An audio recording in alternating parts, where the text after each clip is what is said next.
modern Western society has not only erased history, but they have actually implanted things that are really actually causing major disruptions. Disruptions to things like religion and the freedom of religion. What is a man and woman and how they're different, how they contribute to society and their roles in society. And not only that, they have actually taken things like critical race theory to further demonstrate that they want us to be separate and they want to blur these lines. But we don't put up with that here at the Koshiyaya channel, also known as Salty Subjects. It's called Salty Subjects because these are the subjects that no one really wants to get the bottom of. But we do here, we draw a line in the sand. So as we actually draw a line in the sand, we'll focus on the fact that men throughout history have always been men, and they always will be men. And their contributions actually have major things that are key to society, and that's okay. So do women. But today we're going to focus more on how the men need to stay men. More when we come back.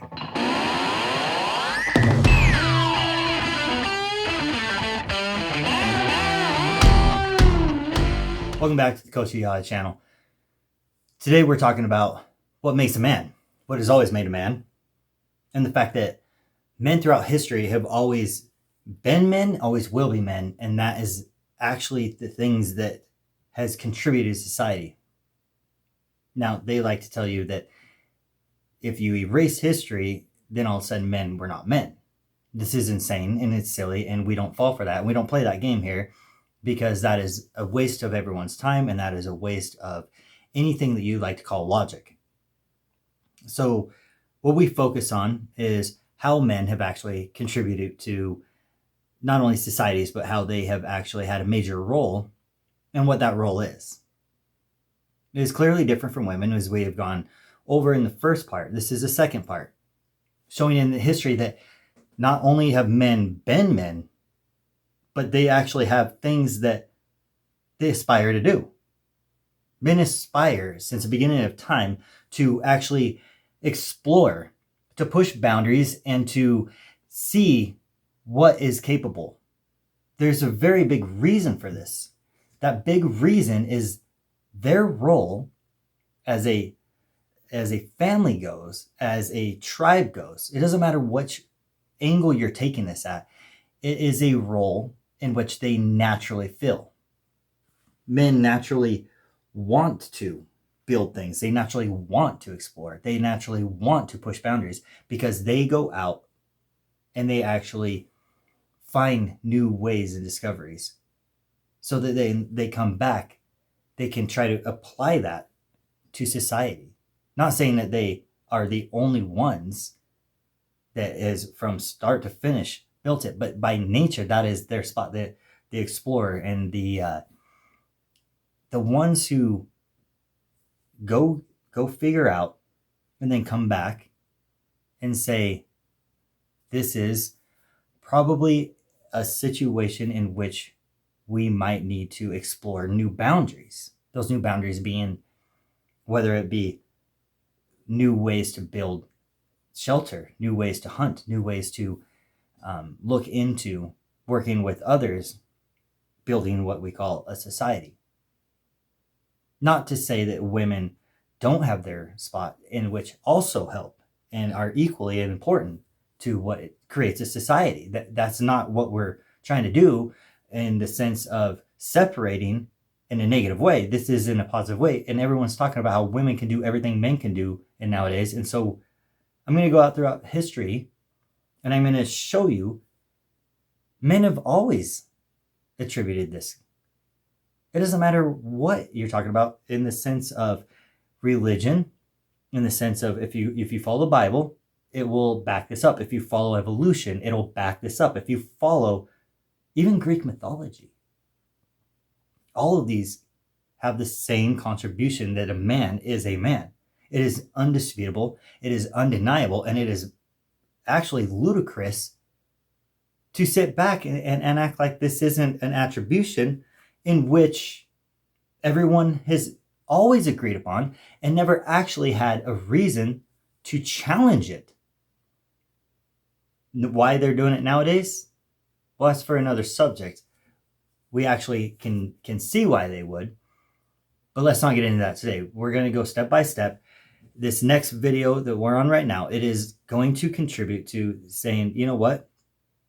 Throughout history, men built things in general. Men looked, seeked, explored.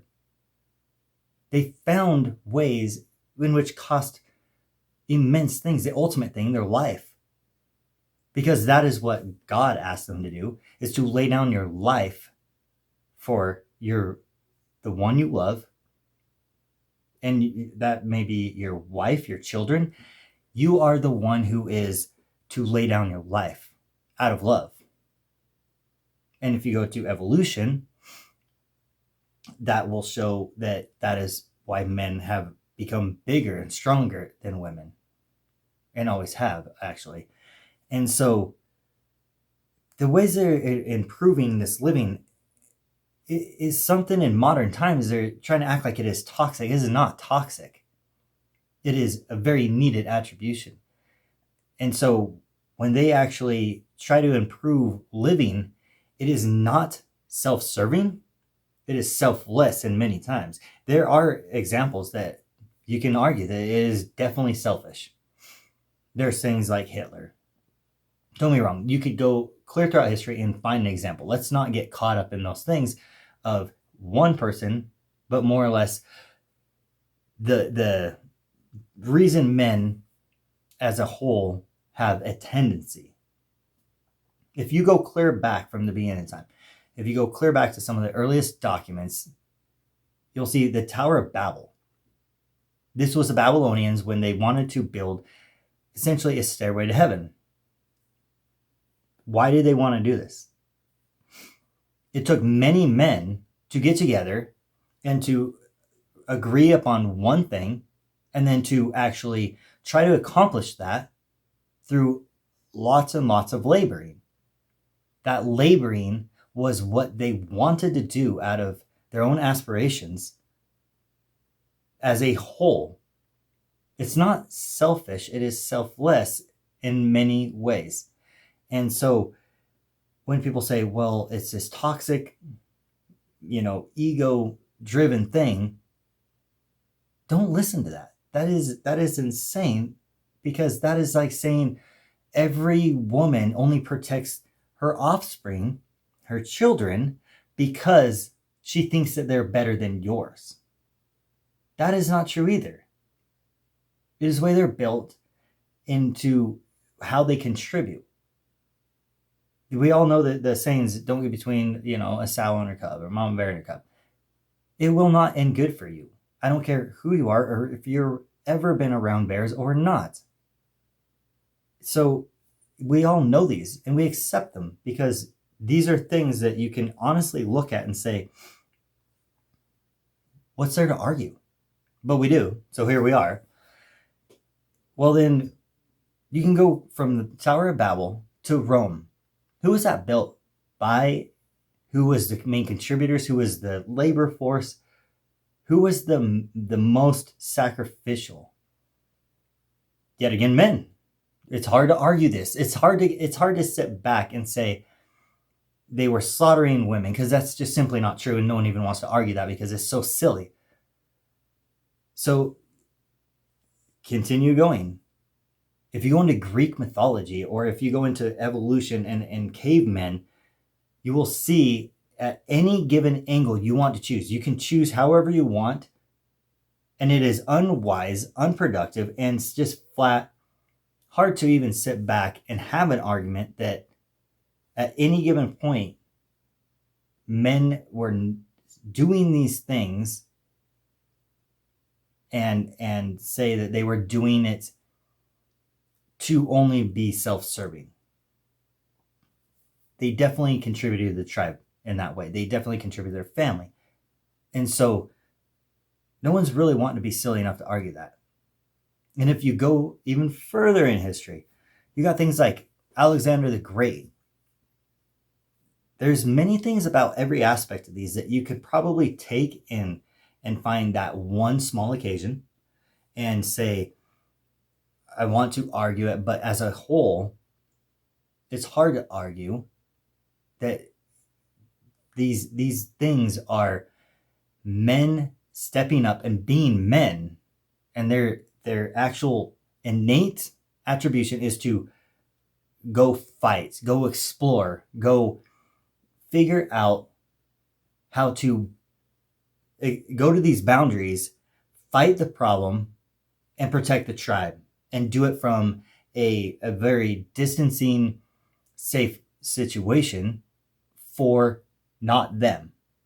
They went out and died most of the time. Life was hard back then. It's still, up until very recent times, life has always been a very difficult situation in which took much sacrifice to even live. And men have always struck the short card willingly, sacrificially, to go do that. If you weren't willing to do that, you're not being what God made you to be, a man. You're not stepping up and showing manly attributions, manly things that would actually make a female want to choose you in any way. We gladly do it. That is how we show it. That is how we show love. That is how we show that we contribute as a valuable situation, or giving to the situation, that we have value and we have a sacrificial love. And so if you go to a perfect example of this is William Wallace. You have clear from all these situations, William Wallace could have said, you know what, if he was actually a toxic man, all those guys who went out and fought, it would have been like, hey, the women are actually the one who are being raped by the English. They should step up and fight. They didn't ever ask the women to step up and fight and join them. You know what they did? They actually went and fought. But no one wants to go look at these parts of history and say, these are innate things. It is not bad to say, William Wallace was a man's man. He was the ultimate of, there's a line in the sand, and I am, him saying, I am not going to live on my knees. I would rather die on my feet, and mean it and follow through with it. And not only follow through with it, he went and inspired many, many other men in which fell. And they were willing to. They knew they didn't stand much chance. That was not their purpose. They were protecting society, protecting their line in the sand. If you go to things like Da Vinci, it's less war, less sacrificial, and it is more exploratory. He very much had this, hard to describe, innate exploration about his demeanor. He just, every way he thought, when he became the ultimate of a deep thought man, he actually became a inventor, a builder, because that's what men naturally want to do. He explored many things, anything from building war stuff to new inventions that were, hydraulics, parachutes, just machinery, clear painting. And that's what even him as a homosexual man strived to do. Because he was a homosexual man, it didn't force him to somehow want to get together with women around the local areas and act like a woman. That's the point. Men stay men, no matter what their situation is. But they will actually, in modern times, try to convince you that that is not true. You got the Dylan Mulvaney's and all these situations where they think that if you are a homosexual, then you must act like a woman. And it is ludicrous. It is more than ludicrous. It is flat bizarre. And they act like us as those who, whether we agree with it or not, is not the point. The point that we are so resistant to it is because that is not in any way how men give any contribution. And even when men become women, quote unquote, like Dylan Mulvaney, he's not becoming a woman. He's not contributing anything. He is literally making a mockery out of both sides, which slaps everybody in the face. And then they are actually offended because we're sitting there looking at him like, what are you talking about? Men and women, adults and children. Nobody are actually sitting back looking at this and saying, oh, you know what? Yeah, that's how my wife acts. That's how my daughter acts. No, it is a mockery. And it is a complete deterioration of every standard and pillar in which built a society, both men and women. We're not intolerant. We're just not actually being spoon-fed something so silly. And they actually get upset about this. That's what's so bizarre to us.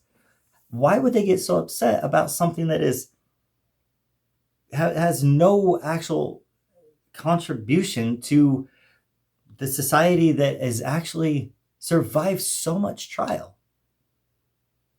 Nothing that they're doing other than claiming they want to make all sorts of new rules and new ways that the society we live in is somehow toxic and wrong. No, it's not.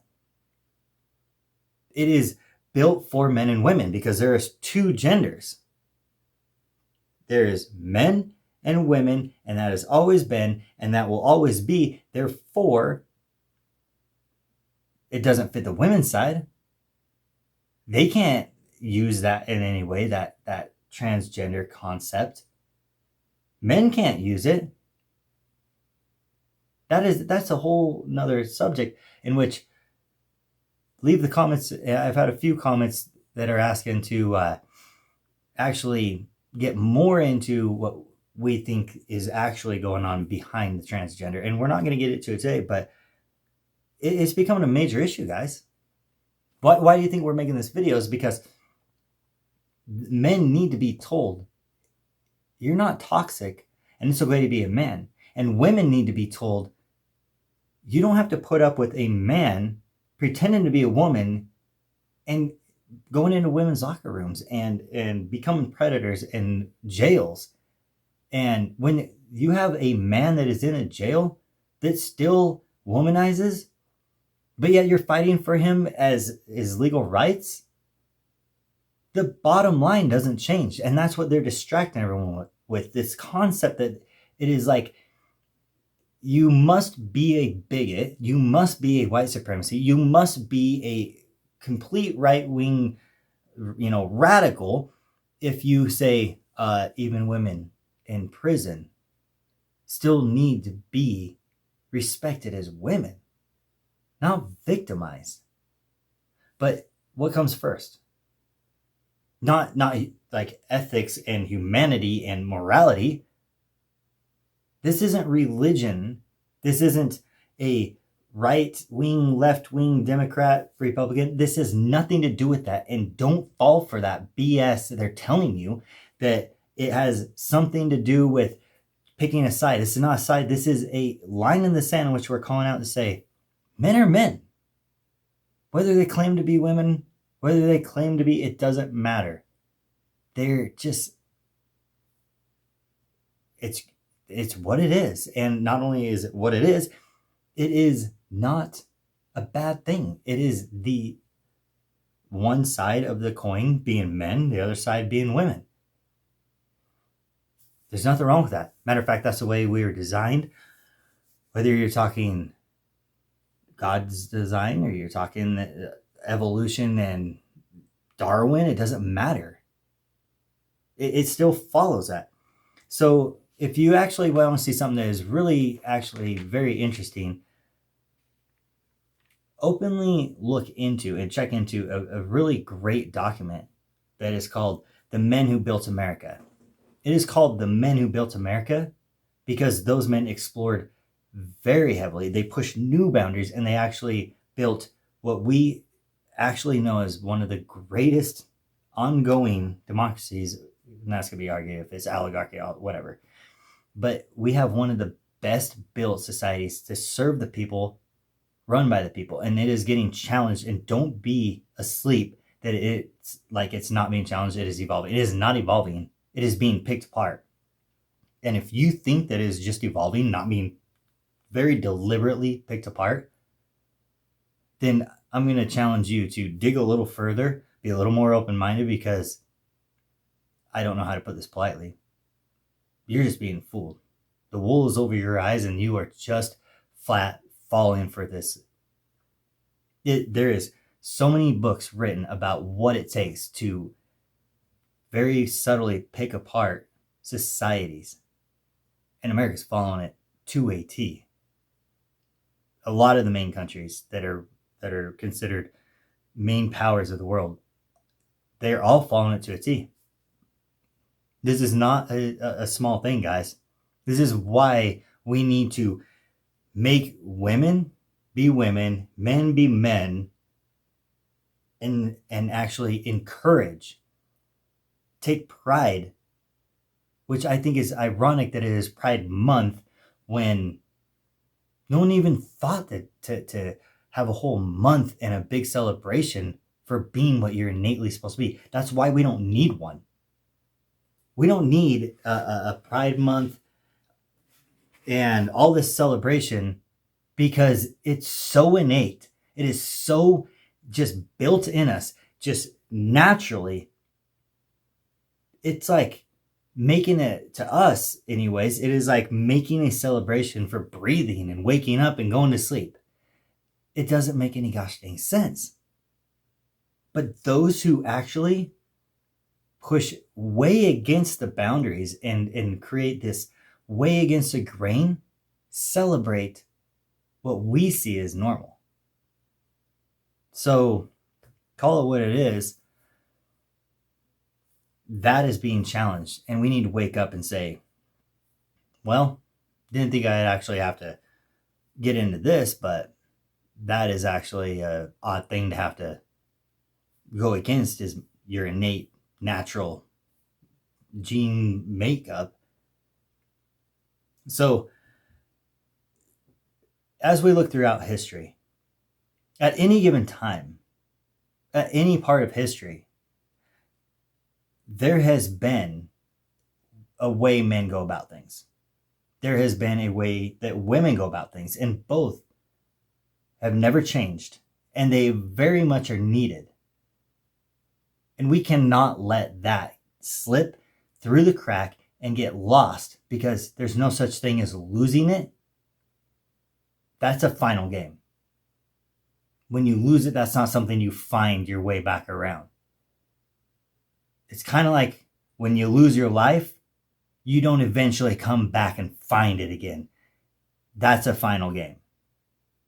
So is a society that has lost every contribution to what built it.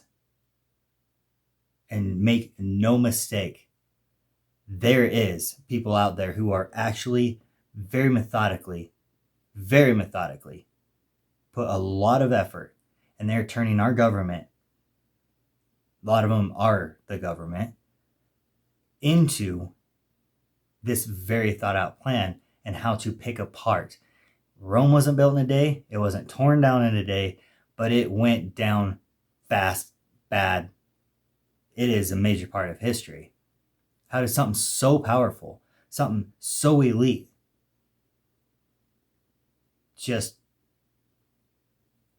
it just went away quick?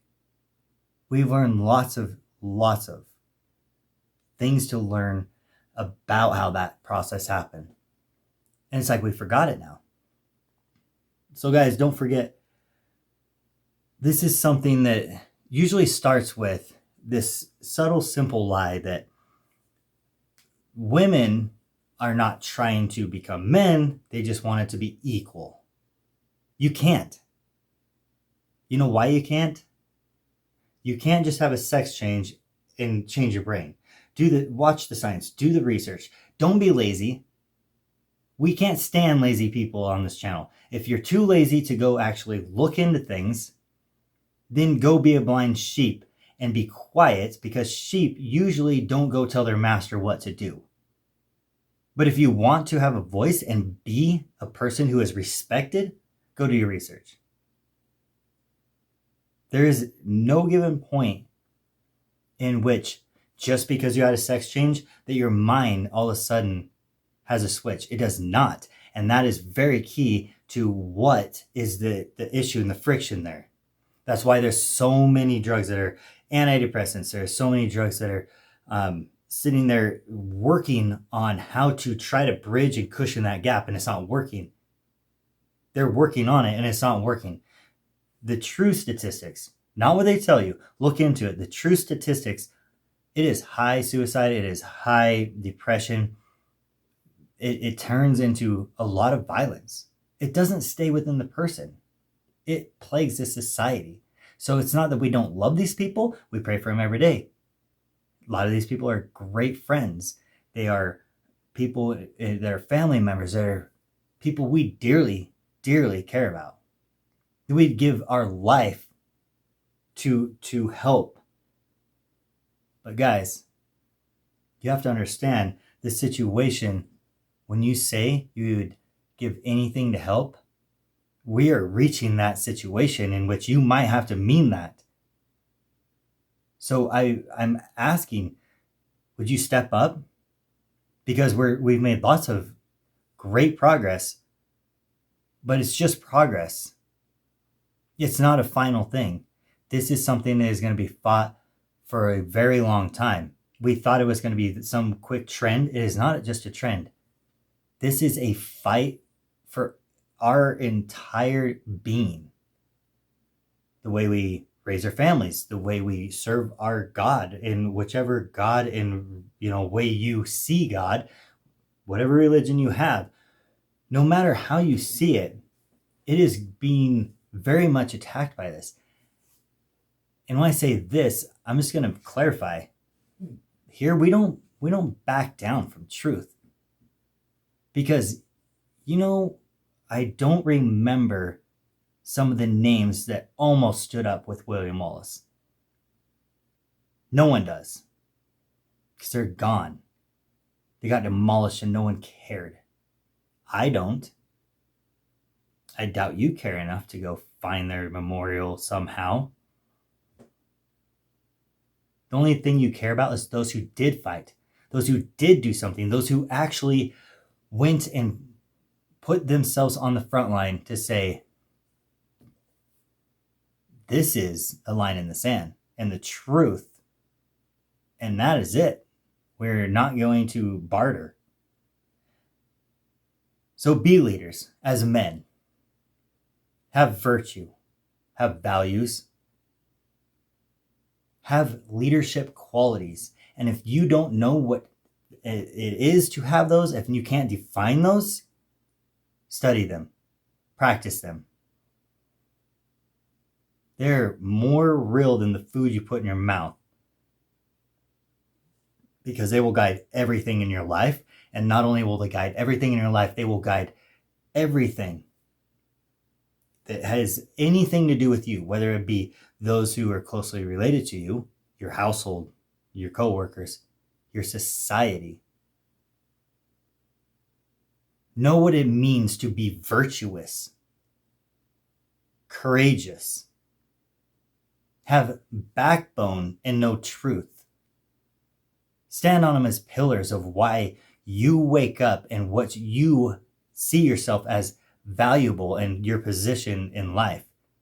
I'm not telling you my opinion and my way of thinking.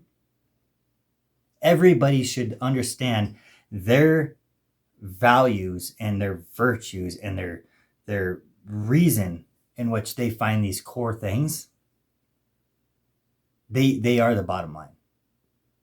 And so, men, be leaders. Because right now we need it. This country needs true men. Just like in any major time, not only if you're looking at the times that are you should read this book, actually, that is called The Fourth Turning. And it explains, if you look at every major war within a country, if you look at every generation, it was a predecessor, I'm saying that word wrong, book or a sequel, that explain how generations, they interact, and depending on how they interact, you can kind of predict the outcome.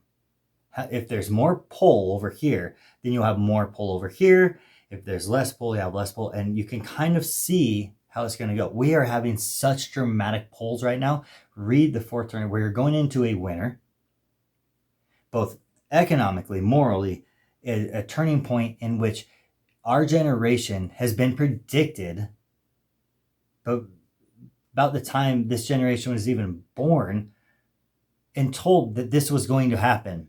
This isn't crazy. This isn't some fallacy. This is actually something that you go, it is predictable and waiting for us to go claim.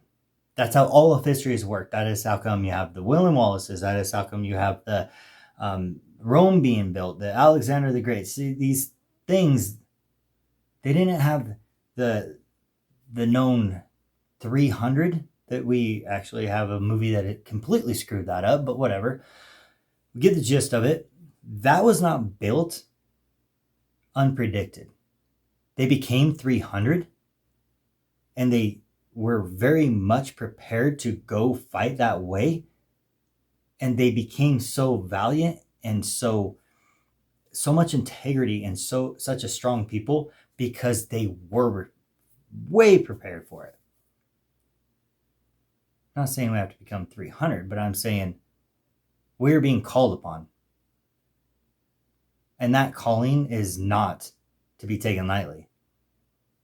So guys, be prepared and not only understanding that men are built to be leaders because that is our calling and our innateness and our actual natural desire and our just real inner drive. We don't run like Dylan Mulvaney to another country because we are lost between being a man and a woman. We know, and those throughout history have always proven that is the bottom line, and that is the part you will contribute to, or you will die figuratively or literally to those who actually prepare today. So prepare today. Understand that women don't come at me with this concept of, well, women can too, and we're about to probably have our first female president and blah blah blah. This isn't for you. This is for calling out men to stand up and say, this is actually something deep down inside every man knows. I mean, what are you going to do about it? That's what makes you a man. What makes you a man? We went through the signs of being a man. It's not something you get to claim. It's something you have the actual opportunity in which you bask in, that you get to fulfill. That opportunity is something you should take pride in actually fulfilling. So fulfill it. Have these things that you can say, this is a calling, this is a time in history, and this is how history's always worked. And this is time for me to say, men will be men, and we're not going to back down. Women, you have your spot. I'm not pulling the whole, it's in the kitchen. I'm not that person. I have a very, very intelligent, strong-willed, oh my goodness, intelligent, strong-willed. It is difficult for me at many times because, boy, she can hold her own. And I take pride in that. But she holds her own in many different great qualities and attributions which I can never fulfill, and vice versa, me to her. That's why we make such a great team. So guys, in nowadays world, there's so many things that we need to cover in this next video. And I'm excited for the next video that is actually going to really go as today we have covered throughout history, but yet in the next video, it's going to catch us up, and we're going to start with what's going on today and how we can prepare for that in the future. And so please tune into it next time. It is something that I think that everyone will get the most out of, because it's really coming to this is the tip of the sword. And so we're going to go into what's going on and causing the chaos, what is actually the needed changes that we need to be prepared for, to know that these are the needed changes. And then not only that, we are actually going to express and discuss what we can do to foresee what's going to happen in the future. So guys, this time to man up and join arms, and let's actually just be men and do what we're innately here to do. Until next time, thank you for watching. Please hit the subscribe and like button if you liked it. Always leave your comments. Just don't waste our time, guys.